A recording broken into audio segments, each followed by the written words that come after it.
Good morning. Good morning, Miss. Good morning.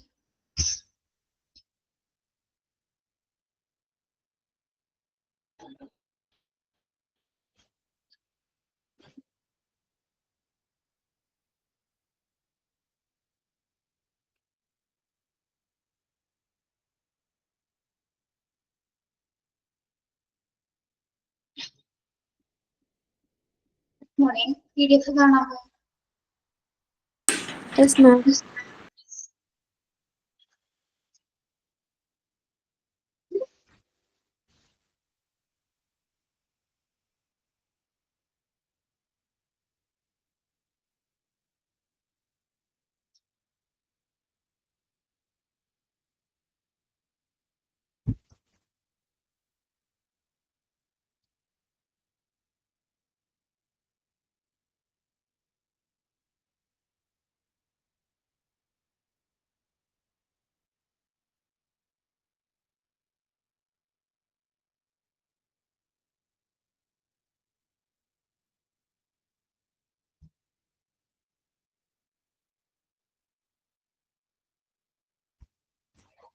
Good morning, team.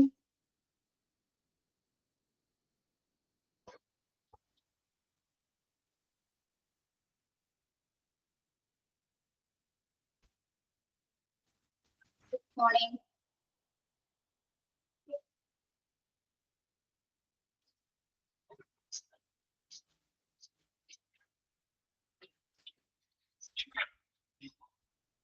നിങ്ങൾക്ക് exam എങ്ങനെയുണ്ടായിരുന്നു? Morning miss Tina.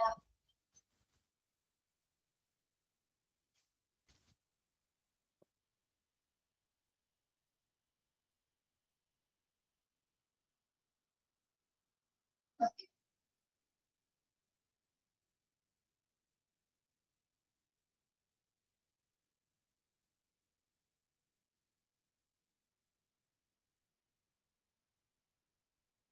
Paper 3 അല്ലേ exam?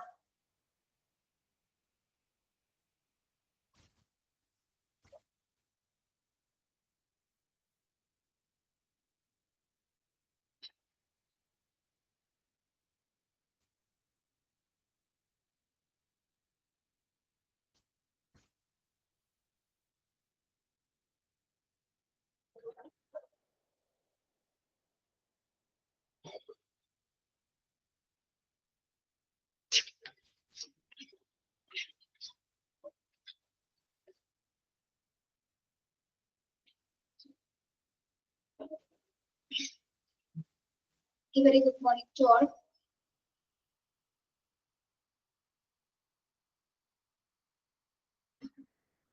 ഭക്ഷണം കഴിച്ചു എല്ലാവരും?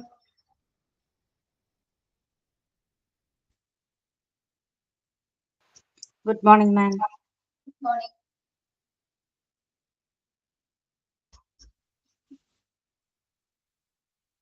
Good morning, ma'am. Good morning. Tintu പുതിയ സ്റ്റുഡന്റ് ആണോ? Tintu.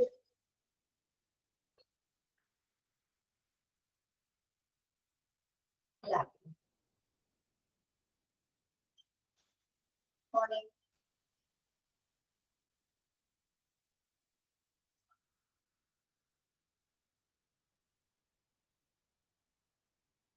Morning Akshay. Food കഴിച്ചതോ?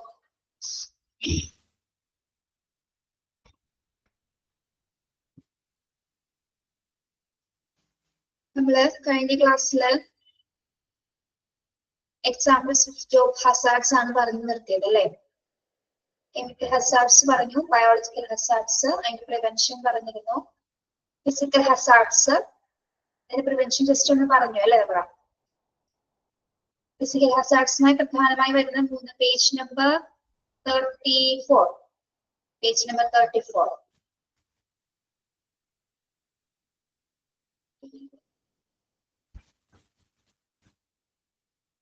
Economic hazards അല്ല ടെലിറ്റി,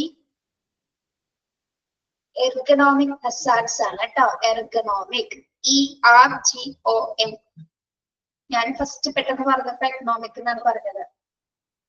ഓക്കെ, നമ്മൾ പറഞ്ഞിട്ടുണ്ടായിരുന്നു ഫിസിക്കൽ ഹസാർഡ്സില് പ്രധാനമായിട്ടും പ്രിവെൻഷൻ ആയിട്ടുള്ള ഡിസ്റ്റൻസ്, അതുപോലെ ഷീൽഡിങ് ആൻഡ് ബാഡ്ജസ് ആണ് അല്ലെ. ഡിസ്റ്റൻസ് എന്ന് പറഞ്ഞാൽ അയനൈസിങ് റേഡിയേഷനിൽ നിന്ന് എത്രത്തോളം ഡിസ്റ്റൻസ് നമ്മൾ കുറയ്ക്കുന്നുവോ അത്രത്തോളം റേഡിയേഷൻ നമുക്ക് കുറയും. Okay,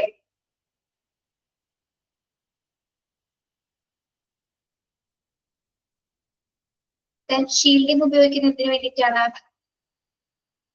create a way to protect against radiation.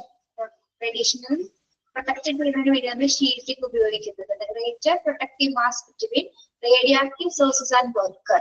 Radioactive സോഴ്സസിൽ നിന്നും വർക്കേഴ്സിനെ പ്രൊട്ടക്ട് ചെയ്യുന്നതിന് വേണ്ടിയിട്ടാണ് നമ്മൾ ഷീൽഡിങ്സുകൾ ഉപയോഗിക്കുന്നത്. ഓക്കെ, റേഡിയേഷൻ എക്സ്പോഷർ കുറയ്ക്കുന്നതിന് വേണ്ടിയിട്ട്. പിന്നെന്താണ് ബാഡ്ജസ് ഫോർ ടെക്നീഷ്യൻസ്. എന്താണ് badges? Badges for technician radiation safety badges are provided to the X-ray technicians for monitoring of radiation. അതായത് റേഡിയേഷൻ മോണിറ്റർ ചെയ്യുന്നതിന് വേണ്ടിയിട്ടാണ് ബാഡ്ജസ് ഉപയോഗിക്കുന്നത്. ഓക്കെ, ഈ 3 മാർഗങ്ങളാണ് ഫിസിക്കൽ ഹസാർഡ്സിന്റെ പ്രധാന പ്രിവെൻഷൻസ് എന്ന് പറയുന്നത്: distance, shielding and badges. Next വരുന്നത് എർഗണോമിക് ഹസാർഡ്സ്. എർഗണോമിക് ഹസാർഡ്സ് വാക്ക് കേട്ടിട്ടുണ്ടോ? എർഗണോമിക്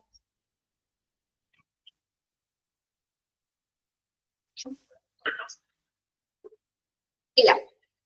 എന്തായിരിക്കും എർഗണോമിക് ഹസാർഡ്സ് എന്ന് പറയുമ്പോൾ? Lifting, holding, pushing, walking and reaching. Any of those conditions can cause ergonomic hazards such as excessive vibration and noise, eye strain, repetitive motion and heavy lifting problems.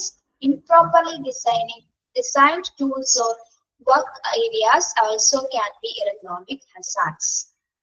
So ഇതൊക്കെ എന്തൊക്കെ കാര്യങ്ങളാണെന്ന് നോക്കിയേ. Lifting എന്താണ്? Lifting ഉയർത്തുന്നത് അല്ലെ, ഉയർത്തുക. അല്ലെങ്കിൽ holding എന്താണ്? പിടിക്കുക. പുഷിംഗ് തള്ളുക. ദെൻ വാക്കിംഗ് ആൻഡ് റീച്ചിങ് എന്താണ്? വാക്കിംഗ് ആൻഡ് റീച്ചിങ് നടക്കുക അല്ലെങ്കിൽ റീച്ചിങ് മീൻസ് പ്രവൃത്തി. ഈ 4 കാര്യങ്ങൾ ഒരു ഹോസ്പിറ്റലിനെ സംബന്ധിച്ചിടത്തോളം നമ്മുടെ പ്രത്യേക ബേസിസില് ചില കുറച്ച് നമ്മള് ഇത്തിരി സീരിയസ് കണ്ടീഷൻസ് ഉള്ള, അതായത് കുറച്ച് നമ്മള് എനർജി കൂടുതൽ പ്രൊവൈഡ് ചെയ്യുന്ന കുറച്ച് സിറ്റുവേഷൻസ് വരാറുണ്ട്. അതായത് ഇപ്പോ നമ്മളൊരു എക്സാമ്പിൾ പോലെ പറയുകയാണെങ്കിൽ ജോലി സ്ഥലത്ത് ലഭിക്കുന്ന പരിധിയാണ്, അതായത് അവരുടെ വർക്ക് പ്ലേസിൽ ലഭിക്കുന്ന വർക്ക് ലോഡ് പോലെ, അല്ലെങ്കിൽ ചിലപ്പോൾ കുറെ സമയം ഇരുന്ന് ജോലി ചെയ്യുന്നവരെ കണ്ടിട്ടില്ലേ നമ്മള്? കുറെ സമയം കണ്ടിന്യൂസ് ആയിട്ട് ഇരുന്ന് ജോലി ചെയ്യുന്നവർക്ക് എന്താണ് എന്തെങ്കിലും പ്രോബ്ലംസ് ഉണ്ടാവും അവർക്ക്? ഇരുന്ന് ജോലി ചെയ്യുന്നവർക്ക് പ്രോബ്ലംസ് ഉണ്ടാവില്ല? ഉണ്ട് അല്ലെ? ഫിസിക്കലായിട്ട് എന്തെങ്കിലും പ്രോബ്ലംസ്, ബാക്ക് പെയിൻസ്, പ്രത്യേകിച്ച് ബാക്ക് പെയിൻ വരാനുള്ള സാധ്യതയുണ്ട്. അല്ലാതെ ജോയിന്റ് പെയിൻസുകള്. ഓക്കെ, അത് ഏജ് കാറ്റഗറി അനുസരിച്ച് വ്യത്യസ്തമായിട്ടായിരിക്കും ഓരോരുത്തർക്ക് ബുദ്ധിമുട്ടുകൾ അനുഭവപ്പെടുന്നത്. ഓക്കെ, അപ്പൊ ഇംപ്രോപ്പർ ആയിട്ടുള്ള വർക്ക് സിറ്റുവേഷൻസിൽ നിന്നാണ് എന്ത് സംഭവിക്കുന്നത്? ഇറഗണോമിക് ഹസാർഡ്സുകൾ സംഭവിക്കുന്നത്. അതായത് ഇംപ്രോപ്പർ ആയിട്ടുള്ള, അതായത് നമുക്ക് അമിത ഭാരം എടുക്കുന്ന സിറ്റുവേഷൻസ്, അല്ലെങ്കിൽ കണ്ടിന്യൂസ് ആയിട്ട് ഇരിക്കുന്ന, അല്ലെങ്കിൽ ഒരുപാട് സമയം നടക്കേണ്ടത്, നിൽക്കേണ്ടി വരുന്ന വർക്കുകള്, അതായത് ഉയർത്തിപ്പിടിക്കേണ്ട, അല്ലെങ്കിൽ കുറെ നേരം ഹോൾഡ് ചെയ്ത് പിടിക്കേണ്ട വർക്ക്സുകള്, നമുക്ക് ഒരുപാട് ഐ സ്ട്രെയിൻ വരുന്ന വർക്ക്സുകള്, അല്ലെങ്കിൽ എന്താണ് റിപ്പിറ്റേറ്റീവ് മോഷൻ എന്ന് പറഞ്ഞാൽ കണ്ടിന്യൂസ് ആയിട്ട് നിന്നുള്ള ചലനങ്ങള്, മൂവിങ്സ്. ഹെവി ലിഫ്റ്റിംഗ് പ്രോബ്ലംസ് എന്താണ്? ഭാരമുള്ള മറ്റു വസ്തുക്കൾ എടുക്കുന്ന വഴി. അതായത് അവിടെ ഏത് വർക്ക് സിറ്റുവേഷൻ ആണോ അതുമായി ബന്ധപ്പെട്ട് എത്രത്തോളം സ്ട്രെയിൻ വരുന്ന വർക്ക്സിൽ എന്ത് സംഭവിക്കാം? എർഗണോമിക് ഹസാർഡ്സുകൾ സംഭവിക്കാം. അതോടൊപ്പം തന്നെ എന്താണ്? Improperly design tools or work areas also can be ergonomic hazard. എന്താണ് ഇംപ്രോപ്പർലി ഡിസൈൻ ടൂൾസ് എന്ന് പറയുന്നത്? അതായത് തെറ്റായ രീതിയിൽ രൂപകൽപ്പന ചെയ്തിട്ടുള്ള ടൂൾസുകൾ ഉണ്ടാവും. അതൊക്കെ ചിലപ്പോൾ ചിലവർക്ക് ഉപയോഗിക്കുന്ന സമയത്ത് നമുക്ക് ഒരുപാട് സ്ട്രെയിൻ വരാനുള്ള സാധ്യതയുണ്ട്. അതുമായി ബന്ധപ്പെട്ട് എന്താണ്? ശാരീരിക ബുദ്ധിമുട്ടുകള് നമുക്ക് ഉണ്ടാകാനുള്ള സാധ്യതയുണ്ട്. ഓക്കെ, അപ്പൊ ആ ഒരു കാറ്റഗറൈസിൽ വരുന്ന, അതായത് നമ്മുടെ പ്രത്യേകിച്ച് ഇംപ്രോപ്പർ ആയിട്ടുള്ള വർക്ക് സിറ്റുവേഷൻസിൽ വരുന്ന ഫിസിക്കലായിട്ട് വരുന്ന വർക്ക് സ്റ്റാഫുകൾക്ക് ഫിസിക്കലായിട്ട് ഉണ്ടാകുന്ന ഒരു ഡിഫക്ട്സുകളാണെങ്കിൽ കോംപ്ലിക്കേഷൻസിനെയാണ് നമ്മൾ ഇറഗണോമിക് ഹസാർഡ്സുകൾ എന്ന് സൂചിപ്പിക്കുന്നത്. ഓക്കെ, ഇവിടെ നോക്കാം, lifting, holding, pushing, walking and reaching, any of those condition, ഈ ഏതെങ്കിലും ഒരു കണ്ടീഷൻസിൽ, അതായത് can cause ergonomic hazards such as excessive vibration and noises. അതായത് നമുക്ക് അമിതമായിട്ട് നമ്മുടെ ബോഡിക്ക് എന്ത് സംഭവിക്കുന്നുണ്ട്, എക്സസീവ് ആയിട്ട് വൈബ്രേഷൻ ആൻഡ് നോയ്സ് സംഭവിക്കുന്ന സമയത്ത്, അല്ലെങ്കിൽ ഐ സ്ട്രെയിൻസ്, റിപ്പിറ്റേറ്റീവ് മോഷൻസ്, അല്ലെങ്കിൽ ഹെവി ലിഫ്റ്റിംഗ് പ്രോബ്ലംസ്, ഈ ഒരു സിറ്റുവേഷൻസിലാണ് നമുക്ക് ഇറഗണോമിക് ഹസാർഡ്സുകൾ ഉണ്ടായിരുന്നത്. മാത്രമല്ല ഇംപ്രോപ്പർ ആയിട്ട് ഡിസൈൻ ചെയ്തിട്ടുള്ള ഏതെങ്കിലും എക്യുപ്മെന്റ്സുകളോ അല്ലെങ്കിൽ ടൂൾസുകളോ കൈകാര്യം ചെയ്യുന്ന സമയത്ത് നമുക്ക് ശാരീരികമായിട്ടുള്ള ബുദ്ധിമുട്ടുകൾ, മസ്കുലർ റിലേറ്റഡ് ആയിട്ടുള്ള പ്രോബ്ലംസ് വരെ ഇതിൽ നിന്ന് ഉണ്ടാകും. അതിനെയാണ് നമ്മൾ ഇറഗണോമിക് ഹസാർഡ്സുകൾ എന്ന് പറയുന്നത്. ഓക്കെ, മനസ്സിലായോ?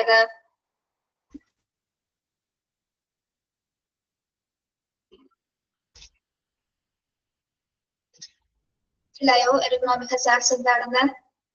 ഓക്കെ, അപ്പൊ ഇത്തരത്തിൽ എർഗണോമിക് ഹസാർഡ്സ് പ്രിവെന്റ് ചെയ്യാനായിട്ട് നമ്മൾ ഹോസ്പിറ്റലിനെ സംബന്ധിച്ചിടത്തോളം അവരുടെ വർക്ക് പ്ലേസിൽ എന്തൊക്കെ കാര്യങ്ങൾ ശ്രദ്ധിക്കേണ്ടതുണ്ട്? പ്രിവെൻഷൻ. അപ്പൊ എർഗണോമിക് ഹസാർഡ്സുമായി ബന്ധപ്പെട്ട് പ്രിവെൻഷൻ എന്തൊക്കെയാണ്?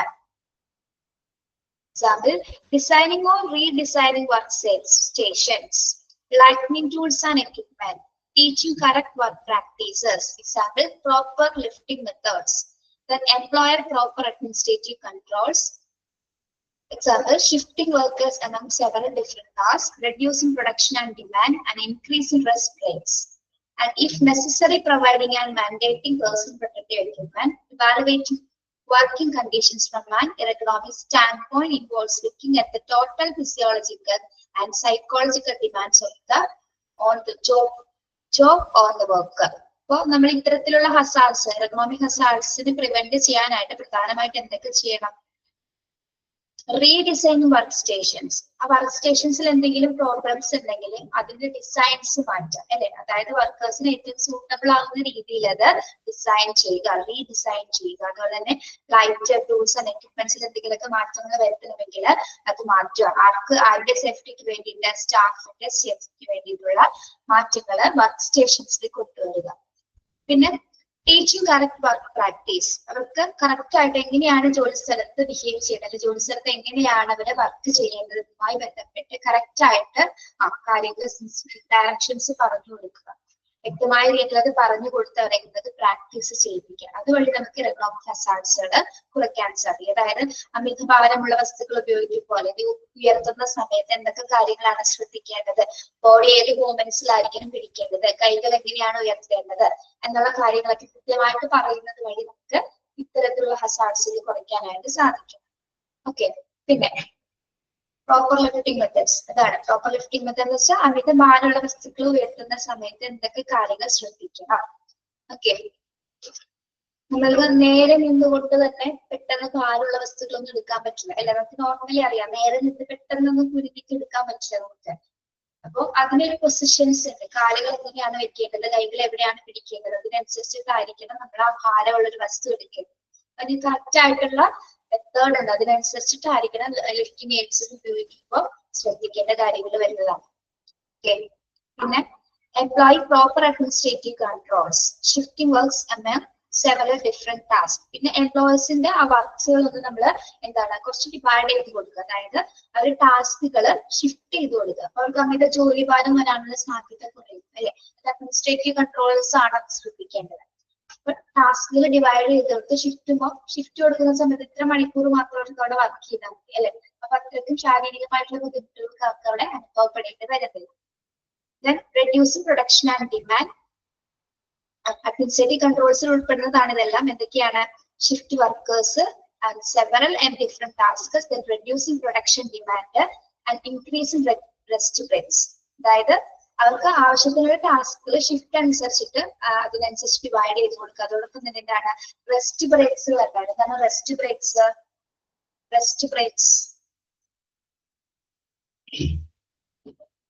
റെസ്റ്റ് ബ്രേക്ക് എന്താണ്?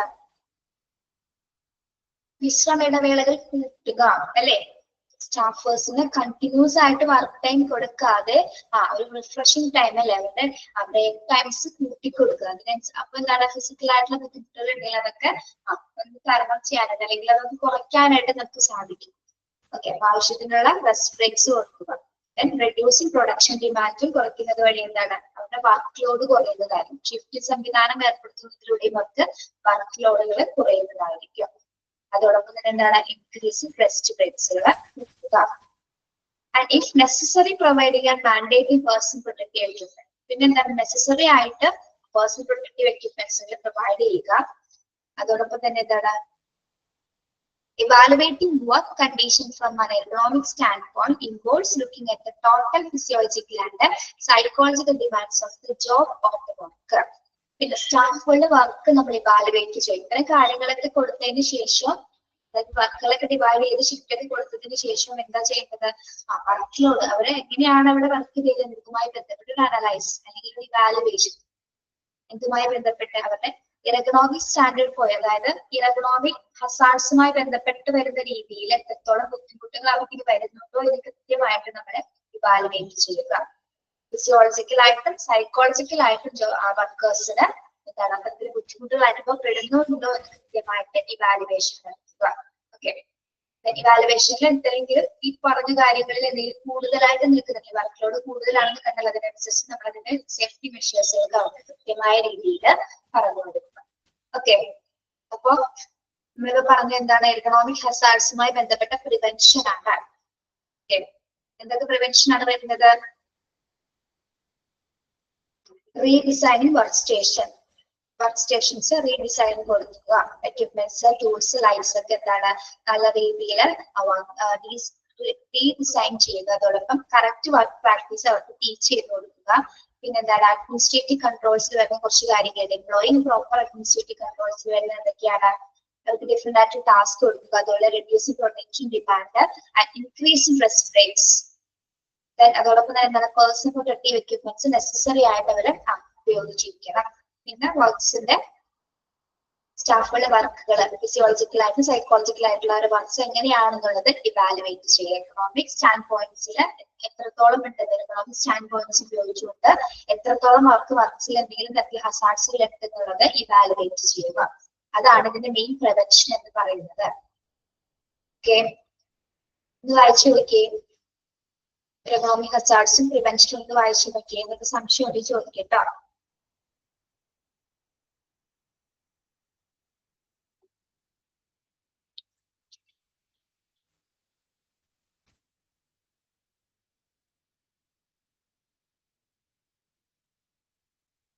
അവസാന പോയിന്റ്സിൽ പ്രിവെൻഷന്റെ ലാസ്റ്റ് പോയിന്റിൽ പറയുന്നത് എന്താണ്, സാഹചര്യങ്ങൾ വിലയിരുത്തിക്കൊണ്ട്, ഈ സാഹചര്യങ്ങൾ വിലയിരുത്തിക്കൊണ്ട് തൊഴിലാളികളുടെ മൊത്തം ശാരീരികവും മാനസികവുമായിട്ടുള്ള ആവശ്യങ്ങളാണ് നമ്മൾ ഇവാലുവേറ്റ് ചെയ്യേണ്ടത് കേട്ടോ. മനസ്സിലായോ?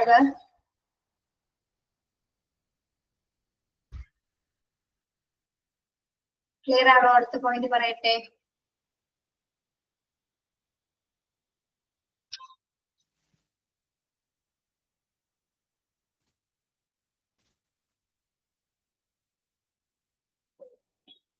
Responsibility of management safety program. Responsibility of management in safety program.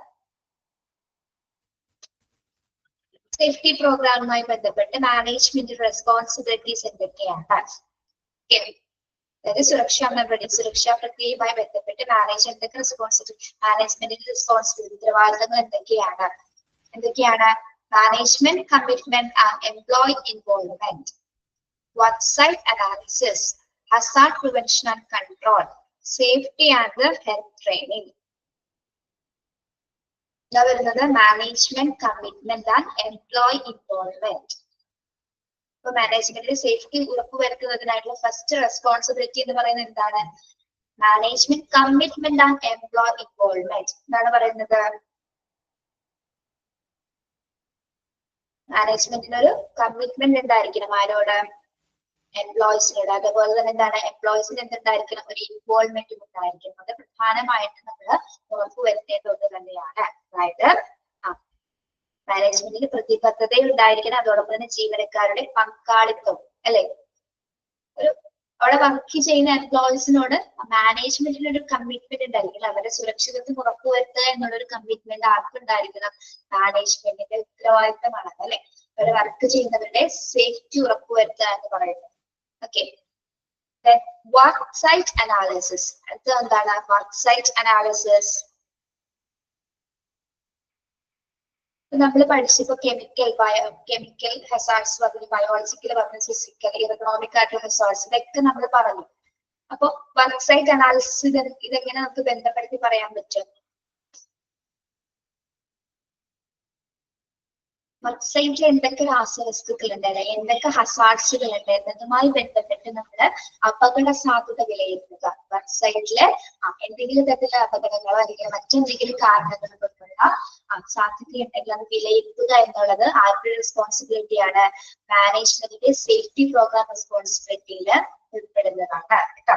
അതായത് ഓരോ രാസവസ്തുക്കൾ, ഇപ്പൊ കെമിക്കൽ ആണെങ്കിൽ ഓരോ രാസവസ്തുക്കളുടെയും അപകട സാധ്യത എത്രത്തോളം ഉണ്ടെന്ന് വിലയിരുത്തുക. അപകട സാധ്യതകളെ കുറിച്ചിട്ട് കൃത്യമായിട്ടുള്ള വിവരങ്ങൾ ആർക്ക് കൊടുക്കുക? സ്റ്റാഫുകൾക്ക് കൃത്യമായിട്ട് അത് പറഞ്ഞു കൊടുക്കുക. വർക്ക് സൈറ്റിൽ എന്തൊക്കെ സാധ്യതകൾ ഉണ്ടെന്ന്, എന്തൊക്കെ അപകടങ്ങൾ ഉണ്ടെന്നുമായി ബന്ധപ്പെട്ട് സ്റ്റാഫുകൾക്ക് കൃത്യമായിട്ടുള്ള അനലൈസ്, കൃത്യമായിട്ട് അതുമായി ബന്ധപ്പെട്ട വിവരങ്ങൾ കൊടുക്കുക. എന്തിനു വേണ്ടിയിട്ടാണ്? സുരക്ഷിതത്വം ഉറപ്പുവരുത്തുന്നതിന് വേണ്ടിയിട്ട്. Okay, work site analysis. Then hazard prevention and control. Hazard prevention and control എന്താണ്? Hazard prevention.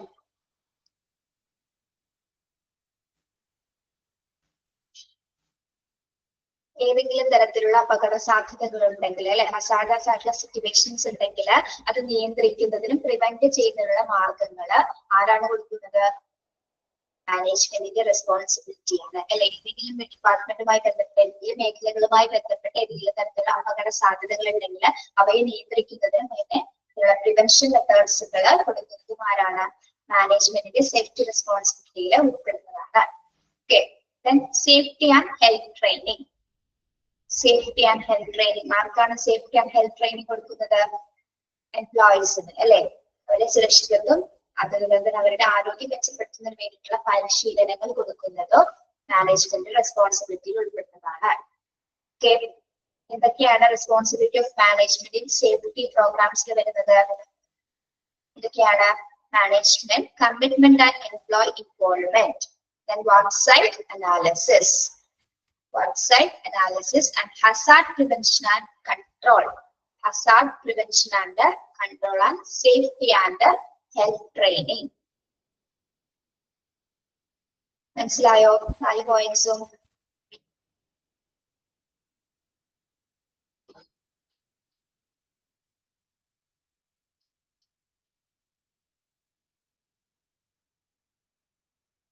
ക്ലാസ്സിലെ കുട്ടികൾ കുറവാണോ? ഇതിൽ കൂടുതൽ ഉണ്ടാവാറില്ലേ?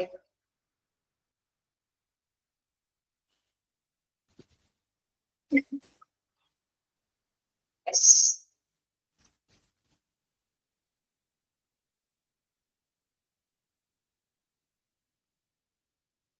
ഇനി ഈ സേഫ്റ്റി പ്രോഗ്രാമായി മഴ കൊണ്ടായിരിക്കും അല്ലെ. സേഫ്റ്റി പ്രോഗ്രാമായി ഉൾപ്പെടുത്തി ബാക്കി കുറച്ച് കാര്യങ്ങളുടെ വരുന്നുണ്ട്. മാനേജ്മെന്റിന്റെ സേഫ്റ്റി പ്രോഗ്രാംസുമായി ബന്ധപ്പെട്ട് വരുന്ന മറ്റു കാര്യങ്ങളാണ് hazard communication, material safety data sheets, employee training, hazardous waste prevention, disaster planning and risk management and special safety measures for patients. ഇതൊക്കെ സേഫ്റ്റിയുമായി ഉൾപ്പെടുന്ന കാര്യങ്ങളാണ് കേട്ടോ. അപ്പൊ ഹസാർഡ് കമ്മ്യൂണിക്കേഷൻ എന്താണ്? ഹസാർഡ് കമ്മ്യൂണിക്കേഷൻ അപകടത്തിനുള്ള ആശയവിനിമയം, അപകട ആശയവിനിമയം എങ്ങനെയാണ് നടപ്പിലാക്കുന്നത്? The purpose of this section is to ensure that the hazards of all chemical produced or imported are evaluated and that information concerning their hazards is transmitted to employer and employees. എന്താണ് hazard communication എന്ന് പറയുന്നത്? അതായത് ഉത്പാദിപ്പിക്കുന്നതോ ഇറക്കുമതി ചെയ്യുന്നതോ ആയിട്ടുള്ള എല്ലാ രാസവസ്തുക്കളുടെയും അപകടം നമ്മൾ വിലയിരുത്തണം അല്ലെ. ഏതൊക്കെ കെമിക്കൽസ് ആണ് നമ്മൾ ഇമ്പോർട്ട് ചെയ്യുന്നത്, എക്സ്പോർട്ട് ചെയ്യുന്നത്, ഇമ്പോർട്ട് ചെയ്ത വസ്തുക്കൾ ഏതൊക്കെയാണ് അല്ലെ, അതിന്റെ റിസ്ക് ഇവാലുവേറ്റ് ചെയ്യുക. അതായത് ഉത്പാദിക്കുന്നതോ അവിടെ ഹോസ്പിറ്റലിൽ തന്നെ ഉത്പാദിപ്പിക്കുന്നതായിരിക്കും, പ്രൊഡ്യൂസ് ചെയ്യുന്ന സാധനങ്ങൾ ഉണ്ടായിരിക്കണം അല്ലെ, അല്ലെങ്കിൽ ഇറക്കുമതി ചെയ്യുന്നതായിട്ടുള്ള ഏതൊരു തരം രാസവസ്തുക്കളുടെ അപകടങ്ങളെ വിലയിരുത്തുകയും അവയുടെ അപകടങ്ങളെ കുറിച്ചിട്ട് എന്തൊക്കെ തരത്തിലുള്ള അപകടങ്ങൾ ഉണ്ടെന്ന് തൊഴിലാളികൾക്ക് നമുക്ക് എന്ത് കൊടുക്കുന്നു, ഇൻഫർമേഷൻ കൊടുക്കുകയും ചെയ്യുന്നതാണ് എന്ത് ഹസാർഡസ് കമ്മ്യൂണിക്കേഷൻ എന്ന് പറയുന്നത്. ഓക്കെ, അതാണ് ഇതിന്റെ പ്രധാന ലക്ഷ്യം. അതായത് ഏത് തരം അപകട സാധ്യതകൾ ഉണ്ടോ അതിനെ പറ്റിയുള്ള കൃത്യമായിട്ടുള്ള അപകട സാധ്യതകളുമായി ബന്ധപ്പെട്ട ഇൻഫർമേഷൻസ് എംപ്ലോയീസിന് കൈമാറുക, അല്ലെങ്കിൽ എംപ്ലോയീസിന് അതിനെ പറ്റിയുള്ള ഇൻഫർമേഷൻസ് പറഞ്ഞു കൊടുക്കുക എന്നുള്ളതാണ് ഹസാർഡ് കമ്മ്യൂണിക്കേഷന്റെ പ്രധാന ലക്ഷ്യം എന്ന് പറയുന്നത്. ഓക്കെ, അപ്പൊ ഇന്ന കാര്യങ്ങൾ എടുക്കുന്ന സമയത്ത് ഇവിടെ എത്ര ഡിഫിക്കൽട്ടീസ് ഉണ്ട്, അവിടെ എത്രത്തോളം കെയർ കൊടുക്കണം, ഏതൊക്കെ മെത്തേഡ്സ് ആണ് അവിടെ സ്വീകരിക്കേണ്ടത്, അതുമായി ബന്ധപ്പെട്ട അവർക്ക് കൃത്യമായിട്ടുള്ള നിർദ്ദേശങ്ങൾ കൊടുക്കുന്നു. ഓക്കെ, ആ ഹസാർഡ് കമ്മ്യൂണിക്കേഷനിലൂടെയാണ് നമ്മൾ പലതരത്തിലുള്ള അപകടങ്ങളിൽ നിന്നും എന്താണ് രക്ഷപ്പെടുന്നത്. ഓക്കെ, പലതരം അപകടങ്ങൾ ഒഴിവാക്കുന്നതിന് വേണ്ടിയിട്ടാണ് ഹസാർഡ് കമ്മ്യൂണിക്കേഷൻ ചെയ്യുന്നത്. Okay, this transmission of information is fulfilled by means of comprehensive hazard communication programs, which include container labeling and other forms of warning, material safety data sheets and employee training. ഈ Hazard കമ്മ്യൂണിക്കേഷനുമായി ബന്ധപ്പെട്ട് നമ്മൾ പ്രധാനമായിട്ട് എംപ്ലോയീസിന് പരിശീലനം കൊടുക്കുമ്പോൾ എന്തൊക്കെ കാര്യങ്ങളാണ് പ്രധാനമായിട്ട് വരുന്നത്, ഹസാർഡസ് കമ്മ്യൂണിക്കേഷൻ പ്രോഗ്രാംസ് ഉൾപ്പെടുത്തും. അതോടൊപ്പം തന്നെ എന്താണ് നമ്മൾ പഠിച്ചിട്ടുണ്ട്, ലേബൽ ചെയ്ത കണ്ടെയ്നേഴ്സിലാണ് നമ്മൾ അപകടകരമായിട്ടുള്ള വസ്തുക്കൾ മാറ്റാന്ന് പഠിച്ചിട്ടുണ്ട് അല്ലെ. ഓർക്കുന്നുണ്ടോ?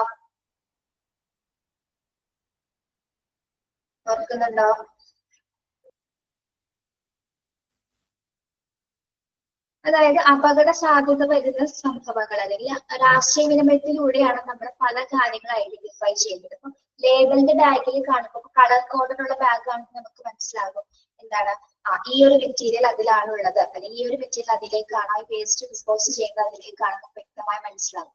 അതേപോലെ തന്നെ ചില ഫോംസ് ഓഫ് വാർണിംഗ്, എന്താണ് ഫോംസ് ഓഫ് വാർണിംഗ്, ചില മുന്നറിയിപ്പ് സൈനുകളുള്ള സെക്ഷൻസ് ഉണ്ടാവും, അല്ലെങ്കിൽ കണ്ടെയ്നേഴ്സ് ഉണ്ടാവും, അല്ലെങ്കിൽ ഏരിയാസിലൊക്കെ എന്താണ് വാർണിംഗ് കൊടുക്കും, സിംബൽസ് അല്ലെ, സൈനേജസ് കൊടുത്തിട്ടുണ്ടായിരിക്കും. അതുവഴി നമുക്ക് എന്താണ് അവിടെ ഹസാർഡസ് ഉണ്ട് എന്നുള്ളത് കമ്മ്യൂണിക്കേറ്റ് നമുക്ക് മനസ്സിലാവും അല്ലെ. Okay, yes. ഇനി ഈ ലേബലിങ്ങും ഫോംസ് ഓഫ് മറ്റു സയൻസ് സിംബൽസ് ഒന്നും കൂടാതെ തന്നെ മറ്റൊരു മാർഗമാണെന്ത് material safety data sheets and employee training. Material safety data ഷീറ്റ്സും എംപ്ലോയി ട്രെയിനിങ് എന്നുള്ള രണ്ട് വിഭാഗങ്ങൾ വരുന്നുണ്ട്. അതായത് മെറ്റീരിയൽ സേഫ്റ്റി ഡാറ്റ ഷീറ്റ്സിൽ എന്തൊക്കെയായിരിക്കും വരുന്നത്,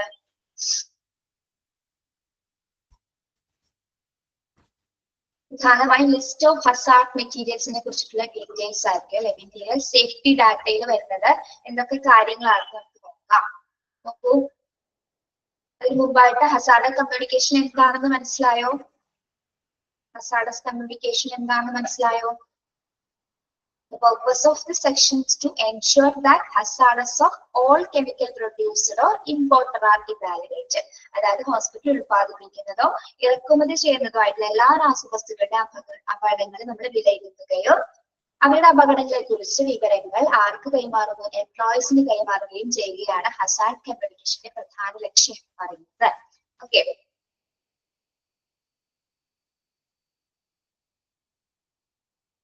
ഇനി ഇത് ഏതൊക്കെ വഴിയാണ് നമ്മൾ ഹസാർഡ് കമ്മ്യൂണിക്കേഷൻ പ്രധാനമായും നടത്തുന്നത്, അത് എങ്ങനെയാണ് ട്രാൻസ്മിറ്റ് ചെയ്യുന്നത്?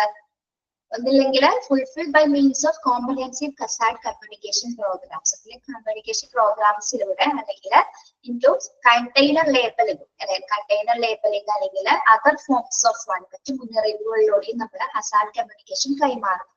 അല്ലാതെ എന്താണ് സുരക്ഷാ ഡാറ്റാ ഷീറ്റുകൾ ഉപയോഗിച്ചുകൊണ്ട്, അല്ലെങ്കിൽ material safety data sheets and employee training, സുരക്ഷാ ഡാറ്റാ ഷീറ്റുകൾ അല്ലെങ്കിൽ എംപ്ലോയീസിന് പ്രത്യേക ട്രെയിനിങ്ങുകൾ കൊടുത്തിട്ടാണ് നമ്മൾ ഹസാർഡ് കമ്മ്യൂണിക്കേഷൻ ശരിക്കും കൃത്യമായ രീതിയിൽ നടപ്പിലാക്കും.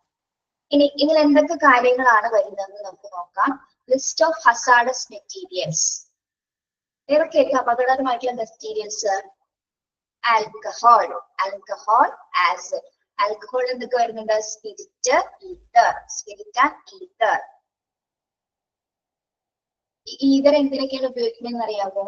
ഹോസ്പിറ്റലിൽ പ്രധാനമായിട്ട് ഹോസ്പിറ്റലിൽ എന്തിനൊക്കെയാണ് ഉപയോഗിക്കുന്നത്? ഈതറിന്റെ ഒരു കണ്ടന്റ് ഉപയോഗിക്കുന്നതായിരിക്കും, അറിയില്ല. നമുക്ക് അനസ്തേഷ്യയുടെ ഒക്കെ ഏജന്റ് ആയിട്ട്, അനസ്തേറ്റിക് ഗ്യാസിന്റെ ഏജൻസ് ഒക്കെ ആയിട്ട് ഈതർ ഉപയോഗിക്കാറുണ്ട് അല്ലെ. അനസ്തേഷ്യ കൊടുക്കുന്ന സമയത്ത് ഇതിന്റെ ഒരു ഏജന്റ് ആയിട്ട് ഉപയോഗിക്കാറുണ്ട്.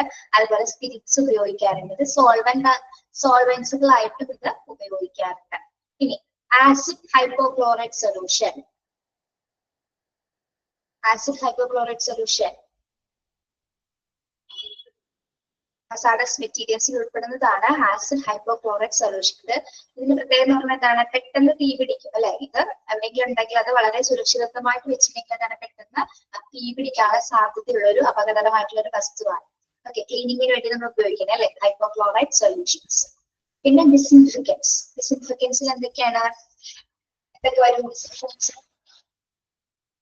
ബ്ലീച്ച് വരും അല്ലെ. ബ്ലീച്ച്, പിന്നെ ഹൈഡ്രജൻ പെറോക്സൈഡ്, എത്തനോളൊക്കെ നമ്മൾ എന്താണ് ഡിസിൻഫിക്കൻസ് ആയിട്ട് ഉപയോഗിക്കുന്നത്. അതായത് preventing the spread of infections കുറയ്ക്കുന്നതിന് വേണ്ടിയിട്ട് ഉപയോഗിക്കുന്ന വസ്തുക്കളാണ്.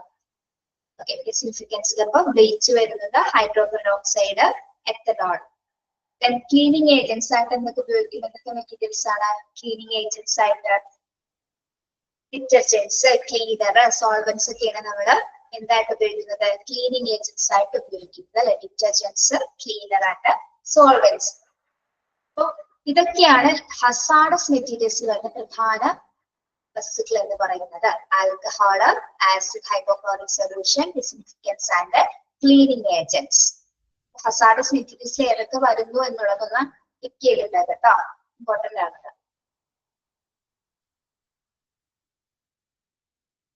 അടുത്തത് container labeling. Container labeling. All the drug spirit solutions, cleaning agents are labeled and kept at appropriate place. എന്താണ് കണ്ടെയ്നർ ലേബലിംഗ് എന്ന് പറയുന്നത്? എല്ലാ ഡ്രഗ്സും, സ്പിരിറ്റ്, സൊല്യൂഷൻസ്, ക്ലീനിങ് ഏജൻസ് ആണെങ്കിൽ എല്ലാത്തിലും എന്തുണ്ടായിരിക്കും? കൃത്യമായിട്ട് അത് ലേബൽ ചെയ്തിട്ടുണ്ടായിരിക്കും. പേരും അതിന്റെ ഡയറക്ഷൻസ് ഒക്കെ കൃത്യമായിട്ട് ലേബൽ ചെയ്തിട്ടുണ്ടായിരിക്കണം. അത് എവിടെയായിരിക്കും പ്ലേസ് ചെയ്യുന്നത്? അപ്രോപ്രിയേറ്റ് ആയിട്ടുള്ള ഏരിയയിൽ മാത്രമായിരിക്കുള്ളൂ അത്തരത്തിലുള്ള വസ്തുക്കൾ നമ്മൾ ലേബലായിട്ടുള്ള വസ്തുക്കൾ നമ്മൾ സൂക്ഷിക്കുന്നത്. ഓക്കെ, കണ്ടെയ്നർ ലേബലിംഗ് എന്തൊക്കെയാണ് വരുന്നത്? All the drugs, spirit, solution, cleaning agents are labeled and kept at appropriate place.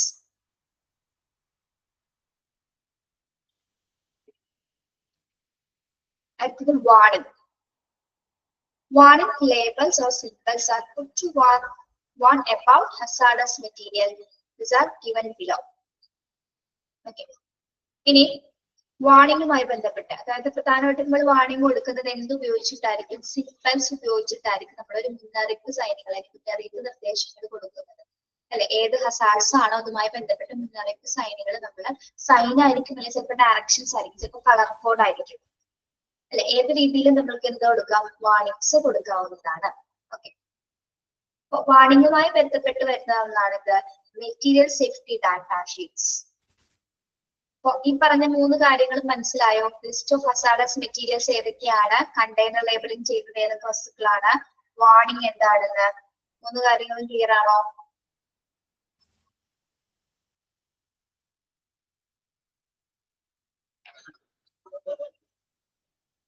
Yes. Okay, material data sheet.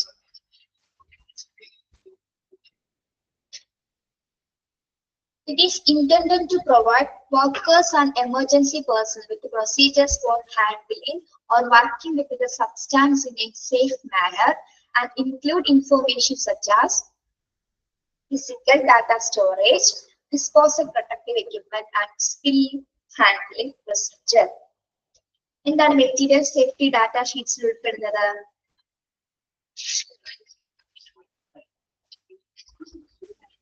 വായിച്ചു നോക്കിയത്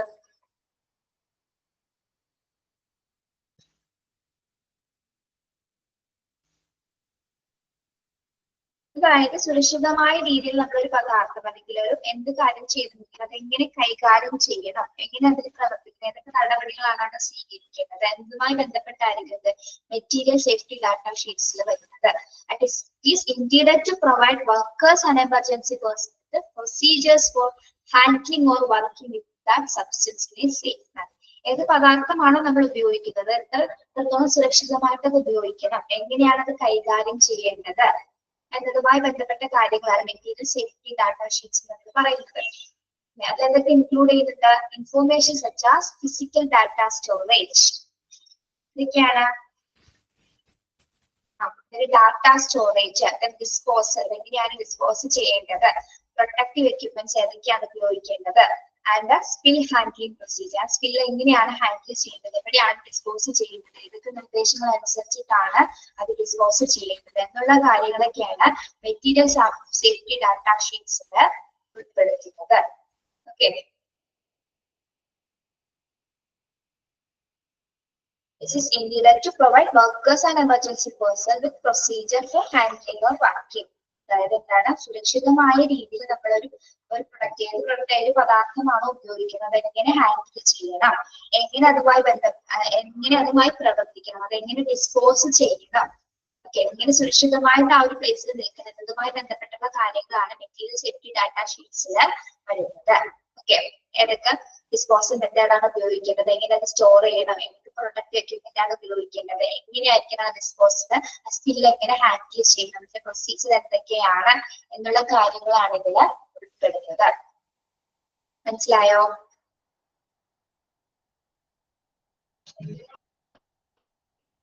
material safety data sheets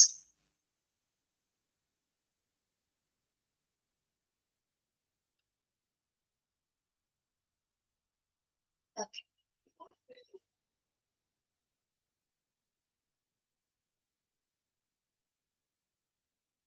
Then employee training. Induction program which is organized for the new employees consists of all the hazard communication procedures. Employee training. ആർക്കാണ് employee trainings കൊടുക്കുന്നത്? The induction program which is organized for the new employees. ആർക്കാണ് നമ്മൾ കൊടുക്കുന്നത്? New സ്റ്റാഫുകൾക്ക് വേണ്ടിയിട്ട്, അതായത് പുതിയതായിട്ട് വരുന്ന സ്റ്റാഫുകൾക്ക് വേണ്ടിയിട്ട് സംഘടിപ്പിക്കുന്ന ട്രെയിനിങ് ആണ് എന്താണ്, അതായത് ഹസാർഡ് കമ്മ്യൂണിക്കേഷൻ പ്രൊസീജിയേഴ്സുമായിട്ട് അവർക്ക് പ്രത്യേകമായ രീതിയിൽ ട്രെയിനിങ് കൊടുക്കും, പരിശീലനങ്ങൾ കൊടുക്കും അവർക്ക് പുതിയ സ്റ്റാഫുകൾക്ക്. Okay, induction program which is organized for the new employees consists of all the hazard communication procedures. അതായത് എല്ലാ ഹസാർഡ് കമ്മ്യൂണിക്കേഷൻ പ്രൊസീജിയേഴ്സുമായി ബന്ധപ്പെട്ട് എങ്ങനെയൊക്കെയാണ് അവര് കോണ്ടാക്ട് ചെയ്യേണ്ടത്, എന്തൊക്കെ മെത്തേഡ്സ് ആണ് അവിടെ, ഏതൊക്കെ ഡയറക്ഷൻസ് ആണ് സ്വീകരിക്കേണ്ടത് എന്നതുമായി ബന്ധപ്പെട്ട് അവർക്ക് വ്യക്തമായ രീതിയിൽ ട്രെയിനിങ്സ് അല്ലെങ്കിൽ പരിശീലനം കൊടുക്കുന്നു. ഓക്കെ, മനസ്സിലായോ?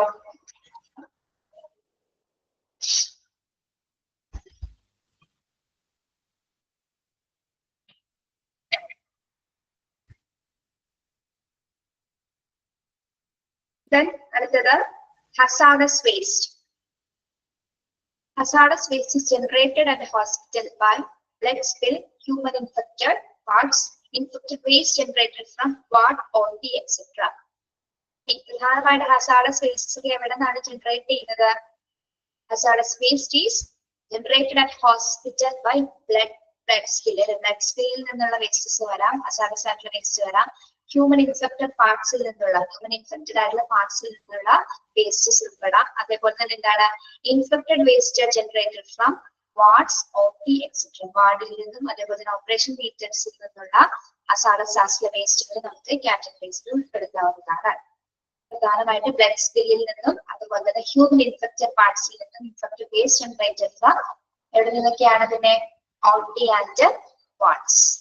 OPയിൽ നിന്നും വാർഡ്സിൽ നിന്നും മറ്റ് മാലിന്യങ്ങൾ ഇവിടെ വരാനുള്ള സാധ്യതയുണ്ട്. അപ്പൊ അതൊക്കെ അപകട മാലിന്യങ്ങളായിട്ടാണ് ഇവിടെ കൺസിഡർ ചെയ്യുന്നത്. ഹസാർഡസ് വേസ്റ്റ്സുകളായിട്ട് നമ്മൾ അതിനെ കൺസിഡർ ചെയ്യുന്നു. Okay,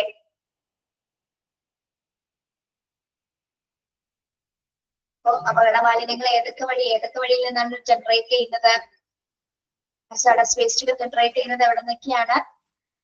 by blood spill, human infected parts, infected waste generated from OP and wads. Okay. In the prevention, biomedical waste management rules are followed to prevent hazardous from biomedical waste. Then, biomedical waste management rules are followed to prevent hazardous from biomedical waste. ഈ hazardous waste നിന്നുള്ള prevention എങ്ങനെയാണ് വരുന്നത്?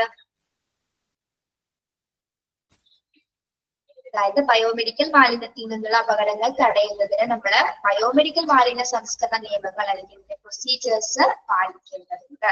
Okay, biomedical waste manage ചെയ്യുന്നതിനായിട്ട് biomedical വേസ്റ്റുമായി ബന്ധപ്പെട്ടിട്ടുള്ള hazardous wastes എങ്ങനെയാണ് prevent ചെയ്യുന്നതുമായി ബന്ധപ്പെട്ടിട്ടുള്ള പ്രൊസീജിയേഴ്സ് ഫോളോ ചെയ്ത് അത് ഡിസ്പോസ് ചെയ്യേണ്ടതാണ്. ഓക്കെ, ബയോമെഡിക്കൽ വേസ്റ്റ് പഠിച്ചിട്ടുള്ളതല്ലേ ഡിപ്ലോമയുടെ? യെസ്. ഓക്കെ, പ്രിവെൻഷൻ കഴിഞ്ഞു. എന്താണ് disaster planning? Disaster planning, disaster and fire exit plan. എന്താണ്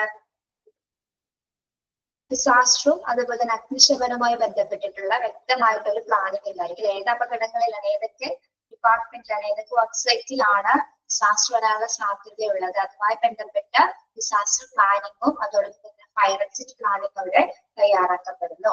ഓക്കെ, ഇതൊക്കെ നമ്മൾ പഠിച്ചിട്ടുള്ളതല്ലേ ഡിസാസ്റ്റർ പ്ലാനിങ് ഫയർ എക്സിറ്റ് ഒക്കെ ഏതൊക്കെയാണെന്നുള്ളത്. Risk management. ഓക്കെ, ഒരു മിനിറ്റ്. ഡിസാസ്റ്റർ പ്ലാനിംഗ് എന്ന് പറയുമ്പോൾ നമ്മൾ പ്രധാനമായിട്ടും കോഡ്സുകൾ പഠിച്ചിട്ടുണ്ട്. റെസ്പോൺസ് പ്ലാൻ കോഡുകൾ പഠിച്ചിട്ടുണ്ട് അല്ലെ? ഓരോ ഡിസാസ്റ്ററിന് ഡിനോട്ട് ചെയ്യുന്ന ഓരോ കോഡുകൾ പഠിച്ചിട്ടുണ്ട്. എക്സ്റ്റേണൽ ഡിസാസ്റ്ററിൽ നമ്മൾ ഏത് കോഡാണ് ഉപയോഗിക്കുന്നത്? എക്സ്റ്റേണൽ ഡിസാസ്റ്റർ സംഭവിക്കുമ്പോ എക്സ്റ്റേണൽ ഡിസാസ്റ്റർ യെല്ലോ കോഡ് അല്ലെ? Child missing, child missing. Cardiac arrest, cardiac arrest. Code flow, code flow. Then code brown എന്താണ് സൂചിപ്പിക്കുന്നത്? Code brown.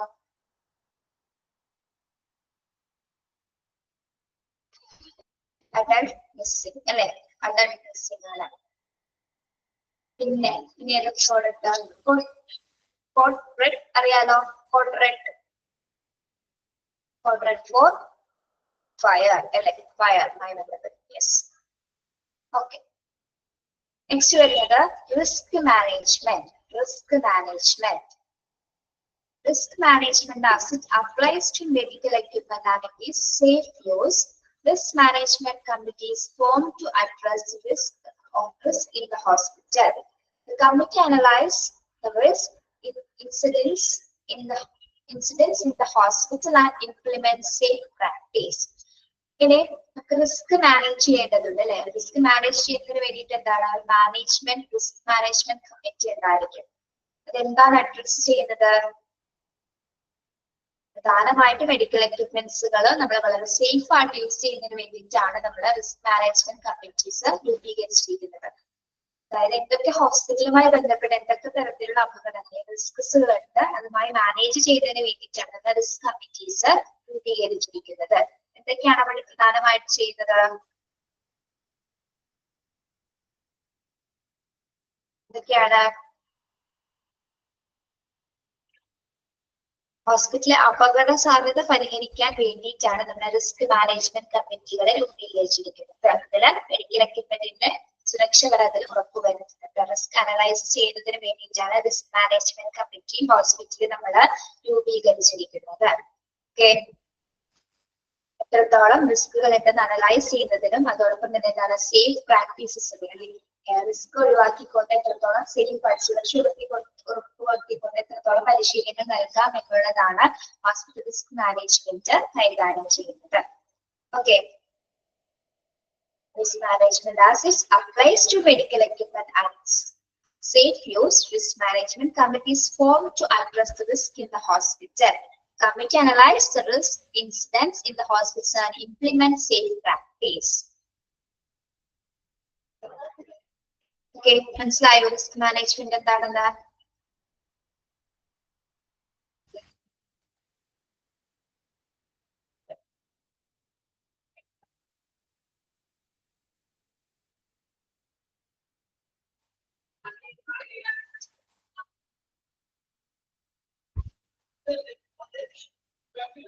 Okay.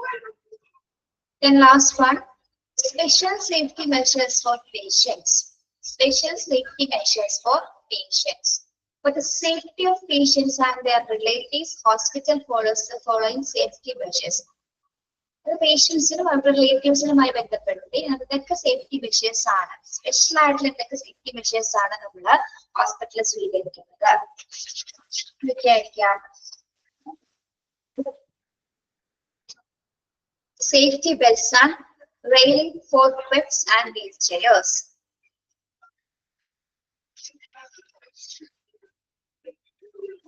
Yes. Then special attention to disabled and elderly patients. Call bells in private rooms. Universal precautions with HIV positive and communicable diseases patients. Safe transportation of patients by following safe techniques. Caution signs or boards at various places. Patient education for their safety. പേഷ്യൻസിന് നമ്മൾ കൊടുക്കുന്ന രോഗികൾക്കും ബന്ധുക്കളുടെ സുരക്ഷയുമായിട്ട് ബന്ധപ്പെടുത്തി കൊടുക്കുന്ന കുറച്ച് safety measures എന്തൊക്കെയാണ്? ഒന്ന് safety belts and railing for beds and wheelchairs. എന്താണ് സേഫ്റ്റി ബെൽറ്റ്സുകൾ അല്ലെങ്കിൽ റെയിൽസ് എന്താണ്? റെയിൽസ്, ബെഡ്സിന് ചുറ്റായിട്ടുള്ള റെയിൽസ് ഉണ്ടായിരിക്കും. അതുപോലെ തന്നെ വീൽ ചെയർസ് ഒക്കെ അവരുടെ സുരക്ഷിതത്വം ഉറപ്പുവരുത്തുന്നതിന് വേണ്ടിയിട്ട് നമ്മൾ പ്രൊവൈഡ് ചെയ്യുന്ന വസ്തുക്കളാണ്. അതേപോലെ special attention to disabled and elderly patients. എന്താണ് സ്പെഷ്യൽ അറ്റൻഷൻ ആർക്കാണ് കൊടുക്കേണ്ടത്? ഡിസേബിൾഡ് ആയിട്ടുള്ളവർക്കും അല്ലെങ്കിൽ എൽഡേർഡ് ആയിട്ടുള്ള പേഷ്യൻസിനും അല്ലെങ്കിൽ ഇതിന്റെ വൈകല്യങ്ങളുള്ള പേഷ്യൻസിന് എന്തായിരിക്കണം? സ്പെഷ്യൽ അറ്റൻഷൻ, പ്രത്യേക ശ്രദ്ധയായിരിക്കണം അത്തരത്തിലുള്ള പേഷ്യൻസിന് നമ്മൾ കൊടുക്കേണ്ടത്. ഓക്കെ, അവരെ പ്രത്യേകമായിട്ട് മറ്റു പേഷ്യൻസിനേക്കാൾ കൂടുതൽ പ്രത്യേകമായിട്ട് അവരെ കൈകാര്യം ചെയ്യുന്നുണ്ട്. നല്ല രീതിയിലുള്ള ഒരു ബെറ്റർ കെയർ ആയിരിക്കണം ഡിസേബിൾഡ് ആയിട്ട് അല്ലെങ്കിൽ എൽഡർലി ആയിട്ടുള്ള പേഷ്യൻസിന് കൊടുക്കുന്നത്. Call bells in private rooms. എന്താണ് പ്രൈവറ്റ് റൂംസിലെ കോൾ ബെൽസ് ഉണ്ടായിരിക്കണം. സേഫ്റ്റിയുമായി ബന്ധപ്പെട്ട് പ്രൈവറ്റ് ആയിട്ടുള്ള റൂംസിൽ എന്താണ് കോൾ ബെൽസുകൾ നിർബന്ധമാണ്. ഈ സിറ്റുവേഷൻസിൽ ആവശ്യമായി കോൾ ബെൽസുകൾ വന്നേക്കാം അല്ലെ. പിന്നെ universal precautions in HIV positive and communicable diseases patients. അതായത് മുൻകരുതൽ എടുത്തിരിക്കണം. എന്തിലാണ് നമ്മൾ മുൻകരുതൽ എടുക്കേണ്ടത്? യൂണിവേഴ്സൽ പ്രിക്കോഷൻസ് എടുത്തിരിക്കേണ്ടത് ഏത് സാഹചര്യത്തിലാണ്? HIV പോസിറ്റീവ് ആയിരിക്കുന്ന സാഹചര്യത്തില്, അതായത് സ്പ്രെഡ് ആവാതിരിക്കാനായിട്ട് ഐസൊലേറ്റഡ് ആയിട്ടുള്ള മാർഗങ്ങൾ അല്ലെ, കമ്മ്യൂണിക്കബിൾ ഡിസീസസ് ആയിട്ടുള്ള പേഷ്യൻസിന് നമ്മൾ അല്ലെങ്കിൽ HIV പോസിറ്റീവ് ആയിട്ടുള്ള പേഷ്യൻസിന് ഐസൊലേറ്റഡ് ആയിട്ടുള്ള മാർഗങ്ങൾ നമ്മൾ കൊടുക്കുകയും അവരെ ഐസൊലേറ്റഡ് ആക്കേണ്ടതും വളരെ അത്യാവശ്യമാണ് അല്ലെ. മറ്റുള്ളവരിൽ നിന്ന് സേഫ്റ്റി നമ്മൾ ഉറപ്പുവരുത്തേണ്ടതാണ്. Then safe transportation of patients by following safe techniques.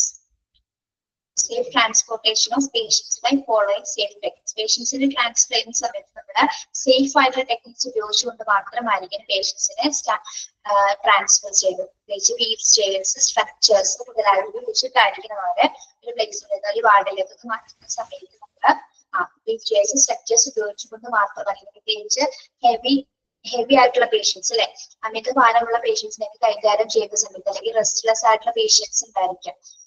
Strain വരുന്ന പേഷ്യൻസിനൊക്കെ നമ്മൾ കൈകാര്യം ചെയ്യുന്ന സമയത്ത് ട്രാൻസ്ഫർ ചെയ്യുന്ന സമയത്ത് സേഫ്റ്റി പ്രിക്കോഷൻസ് ഒക്കെ നോക്കിയിട്ട് വേണം അവരെ കൈകാര്യം ചെയ്യാനായിട്ട്. ഓക്കെ, സ്ട്രക്ചറിലേക്ക് മാറ്റുന്ന സമയത്ത് കറക്റ്റ് ആയിട്ട് ഭാരമുള്ള പേഷ്യൻസിനെ മാറ്റുന്ന സമയത്ത് പെട്ടെന്നൊന്നും ചെയ്യാനായിട്ട് സാധിക്കില്ല. അതിന് കുറച്ച് നിർദ്ദേശങ്ങൾ, ഡയറക്ഷൻസ് ഉണ്ടായിരിക്കും അല്ലെ.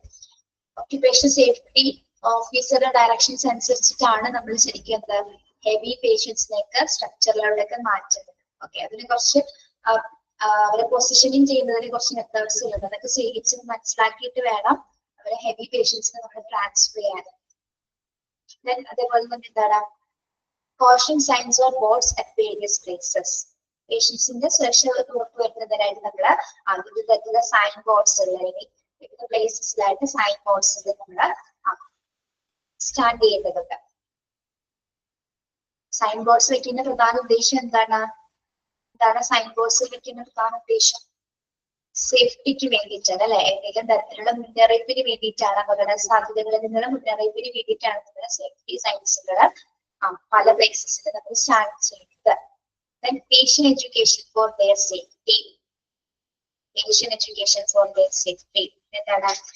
പേഷ്യൻസിന്റെ സുരക്ഷയ്ക്കുമായിട്ട് ബന്ധപ്പെടുത്തുള്ള safety education, health education programs അല്ലെങ്കിൽ അവരുടെ പേഷ്യൻസിന്റെ സുരക്ഷ ഉറപ്പുവരുത്തുന്ന തരത്തിലുള്ള പ്രോഗ്രാംസുകൾ പേഷ്യന്റ് എഡ്യൂക്കേഷൻ ആർക്ക് കൊടുക്കുക? പേഷ്യൻസിന്, റിലേറ്റീവ്സിനും അതുമായി ബന്ധപ്പെട്ടുള്ള ക്ലാസ്സുകൾ, അവയർനെസ് പ്രോഗ്രാംസുകൾ ഉൾപ്പെടുത്തുക. ഓക്കെ, ഇതൊക്കെയാണ് സേഫ്റ്റി മെഷേഴ്സ് ഫോർ പേഷ്യൻസ് വരുന്നത്. സ്പെഷ്യൽ സേഫ്റ്റി മെഷേഴ്സ് ആണ്, അത് ഇമ്പോർട്ടന്റ് ആണ് കേട്ടോ. മനസ്സിലായോ? അത് എന്തെങ്കിലും സംശയം ഉണ്ടോ ഈ പോയിന്റ്സുകള്?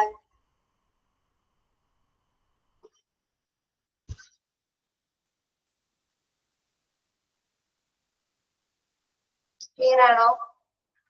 Safety measures for patients, special safety measures പഠിക്കണം കേട്ടോ. നമ്മൾ നോക്കിയത് എന്താണ്? Responsibility of managing safety programmes അല്ലെ? മാനേജ്മെന്റ് സേഫ്റ്റി പ്രോഗ്രാംസ് ഉത്തരവാദിത്തം എന്തൊക്കെയാണ് വെച്ച് ഹസാർഡ് കമ്മ്യൂണിക്കേഷൻ ഉണ്ടായിരിക്കണം അല്ലെ?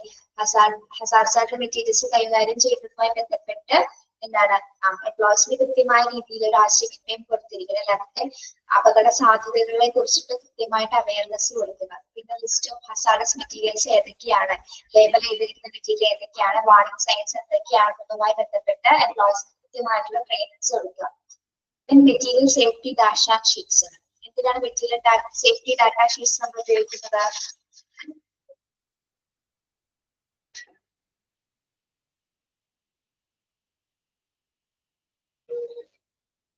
Substance safe manner. ഏത് പദാർത്ഥമാണോ നമ്മൾ ഉപയോഗിക്കുന്നത് അത് സേഫ് ആയിട്ടും പ്രൊസീജിയേഴ്സ് ഒക്കെ ഉപയോഗിച്ചിട്ട് മാത്രമായിരിക്കും ഉപയോഗിക്കണം എന്നതിനെ കുറിച്ചിട്ടും, എങ്ങനെ ഡിസ്പോസ് ചെയ്യണം, എങ്ങനെ സ്റ്റോർ ചെയ്യണം, എന്തൊക്കെ പ്രൊട്ടക്റ്റീവ് എക്യുപ്മെന്റ് ആണ് അവിടെ ഉപയോഗിക്കേണ്ടത്, എങ്ങനെ സേഫ് ആയിട്ട് നമ്മളത് ഹാൻഡിൽ ചെയ്യണം എന്നൊക്കെ കാര്യങ്ങളാണ് മെറ്റീരിയൽ സേഫ്റ്റി ഡാറ്റ ഷീറ്റ്സിൽ ഉൾപ്പെടുന്നത്. പിന്നെ ന്യൂ എംപ്ലോയീസിന് അതുമായി ബന്ധപ്പെട്ട് നമ്മൾ അല്ലെങ്കിൽ ഹസാർഡസ് ആയിട്ടുള്ള മെറ്റീരിയൽസുമായി അല്ലെങ്കിൽ സമ്പർക്കം വരുന്ന സമയത്ത് എന്തൊക്കെ തരത്തിലുള്ള The induction program, which is organized for the new employees, consists of all the hazard communication procedures. All hazard communication procedures are new employees in the then hazardous waste hospital generated blood spill, human infected parts, then parts are ordeal in the capital hazardous cycle waste.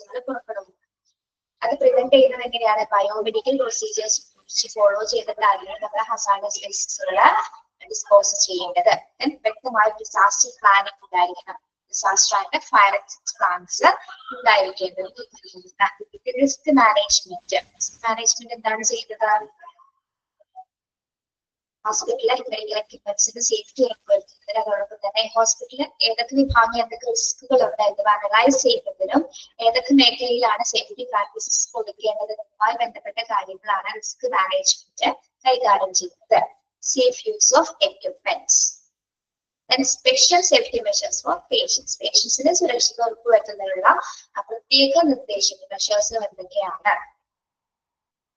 safety belts and rainfall responding chairs, and special attention to disabled and elderly patients. That's underline a second point underline. Then call bells in private rooms, then universal precaution in HIV positive and communicable diseases patients, then safe transportation of patients by following safe techniques, the caution signboards at various places, and patient education for their safety. Okay. For hospital administration, we have chapter complete.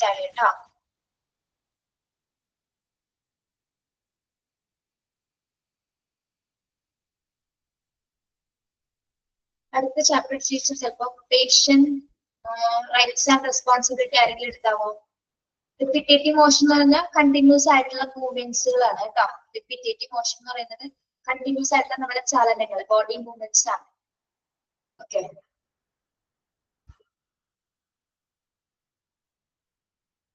Patient responsibility and rights and responsibility in the chapter.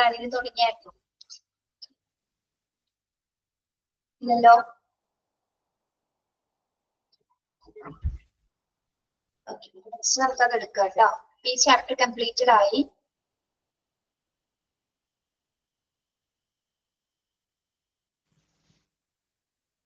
And the lastly, patient responsibility and rights. Okay. And they usually can it now. I think the Bible is some sure maybe Parangara. പിന്നെ അടുത്ത ഭാഗങ്ങൾ എന്തെങ്കിലും സംശയം ഉണ്ടോ, doubt ഉണ്ടോ?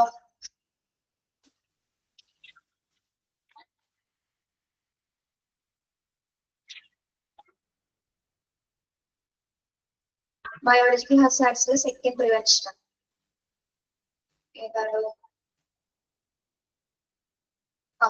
ഇതാണോ? അതെന്താണ് biological ഹസാർഡ്സിലെ പ്രിവെൻഷൻ?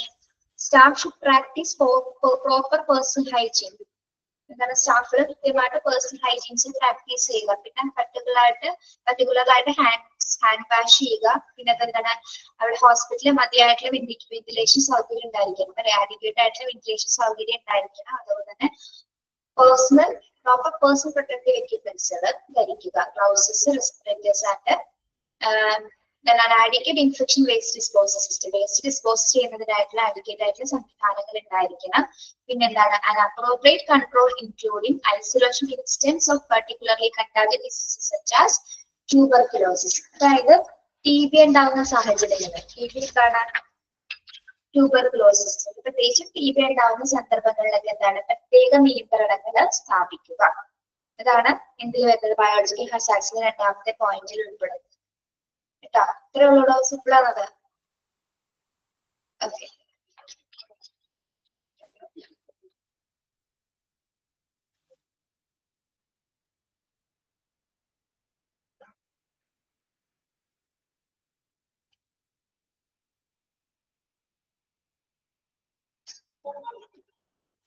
ഓക്കെ, വേറെ ഒന്നുമില്ലല്ലോ.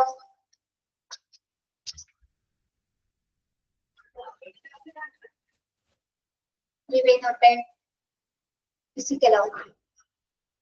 Physical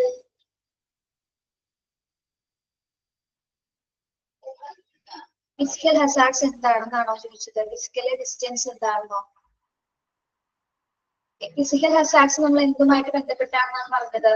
ionising റേഡിയേഷനുമായി ബന്ധപ്പെട്ടല്ലേ. അപ്പൊ നമ്മൾ എത്രത്തോളം അയണൈസേഷൻ വരുന്ന ഏത് ഡിപ്പാർട്ട്മെന്റ് ആണ്, ഏത് സോഴ്സിൽ നിന്നാണോ ആൾക്ക് വരുന്നത്, അതിൽ കൂടുതൽ സമ്പർക്കം പുലർത്തുന്നത്, എക്സ്പോഷർ കൂടുന്നതോടെ എന്താണ് ആൾക്ക് എന്താണ് റേഡിയേഷൻ കൂടാനുള്ള സാധ്യത. ഡിസ്റ്റൻസ് കുറച്ചാണ്, ഡിസ്റ്റൻസ് ആ സോഴ്സിനോട് അടുത്താണ് അയാൾ നിൽക്കുന്നെങ്കിൽ ആൾക്ക് എന്ത് കൂടും, റേഡിയേഷൻ ചാൻസ്, റേഡിയോണിക് കിരണങ്ങൾ അദ്ദേഹത്തിന്റെ ശരീരത്തിൽ പ്രവേശിക്കാനുള്ള സാധ്യതയുണ്ട്. പക്ഷെ ഡിസ്റ്റൻസ് കുറച്ചാണ് നിൽക്കുന്നെങ്കിൽ, അതായത് ഡിസ്റ്റൻസ് കൂടിയാണ് നിൽക്കണമെങ്കിൽ, തൊട്ടടുത്താണ് നിൽക്കണമെങ്കിൽ ഏറ്റവും കൂടുതൽ റേഡിയേഷൻ സംഭവിക്കും. പക്ഷെ ആള് എന്താണ് അകലം പാലിക്കുന്നതിനനുസരിച്ചിട്ട് റേഡിയേഷന്റെ അളവ് കുറയും. ഇതാണ് ഇവിടെ ഡിസ്റ്റൻസ് എന്ന രീതിയിൽ സൂചിപ്പിച്ചിരിക്കുന്നത്. ഓക്കെ, മനസ്സിലായോ?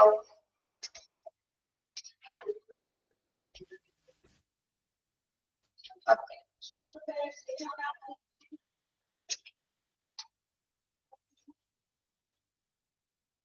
പറയുന്നത് പറഞ്ഞില്ലേ, reference point 10 feet from a source than radiation. ഒരു എക്സാമ്പിൾ ഇവിടെ കൊടുത്തിട്ടുണ്ട്. 10 feet from a source, the radiation is 1/100 of the intensity at 1 foot from the source. പറഞ്ഞ എന്താണ്? അതായത് ഒരാൾ 10 ഫീറ്റിൽ നിൽക്കുകയാണെങ്കിൽ 100-ൽ 1 ഭാഗമായിട്ടായിരിക്കും ഇന്റൻസിറ്റി കുറയാല്. 10 ഫീറ്റ്, അതായത് 1 ഫീറ്റ് കൂടുന്തോറും എന്താണ്, ബാക്കിലേക്ക് പോകുന്നതിനനുസരിച്ചിട്ട് ഡിസ്റ്റൻസ് കുറയുന്നതിനനുസരിച്ച് എന്ത് സംഭവിക്കും, റേഡിയേഷൻ കുറയുള്ളൂ. ആ സോഴ്സിനോട് നമ്മൾ അടുക്കുന്നതിനനുസരിച്ച് എന്താണ്, ആ റേഡിയേഷൻ നമ്മളുടെ ശരീരത്തിലേക്ക് ഏൽക്കാൻ സാധ്യത കൂടുതൽ. നമ്മൾ എത്രത്തോളം അകലം പാലിക്കുന്നതോ അത്രത്തോളം അയണൈസിംഗ് റേഡിയേഷന്റെ അളവ് കുറയ്ക്കാൻ സാധിക്കും. അത്രേ ഉള്ളൂ കേട്ടോ. ഓക്കെ, അതായത് 100-ൽ 1 ഭാഗമായിട്ടാണ്, നമ്മൾ 10 ഫീറ്റ് വയ്ക്കുന്ന 100-ൽ 1 ഭാഗമായിട്ടാണ് ഇന്റൻസിറ്റി കുറയുന്നത്. ഓക്കെ, ഇത്രയുള്ളത്. നിങ്ങൾ ഇതിന്റെ ഉള്ളിലെ എക്സ്പ്ലനേഷൻ പോയിന്റ്സ് ഒന്നും പഠിക്കണ്ട. പ്രിവെൻഷനിൽ ഡിസ്റ്റൻസ്, ഷീൽഡിങ്, ബാഡ്ജസ്, ഈ ഹെഡ് പോയിന്റ്സ് മാത്രം ഓർത്ത് വെച്ചാൽ മതി കേട്ടോ. എക്സാമ്പിളോ കാര്യങ്ങളോ ഒന്നും പഠിക്കാനില്ല, അതുകൊണ്ടാണ് അത് കൂടുതൽ പറഞ്ഞു തരാനുള്ളത്. ഹെഡ് പോയിന്റ്സ് എന്ന് പറയുന്നത് ഇത്, ഡിസ്റ്റൻസ്. ഫിസിക്കൽ ഹസാർഡ്സിന്റെ പ്രിവെൻഷൻ എന്ന് പറയുന്നത് എന്തൊക്കെയാണ്? Distance, shielding and badges. Head points മാത്രം നോക്കിയാൽ മതി. ഓക്കെ, മനസ്സിലായോ?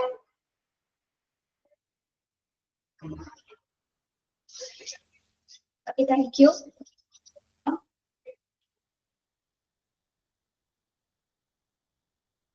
വേറെ ഒന്നുമില്ലല്ലോ. ഓക്കെ, താങ്ക്സ് കേട്ടോ. Have A nice day.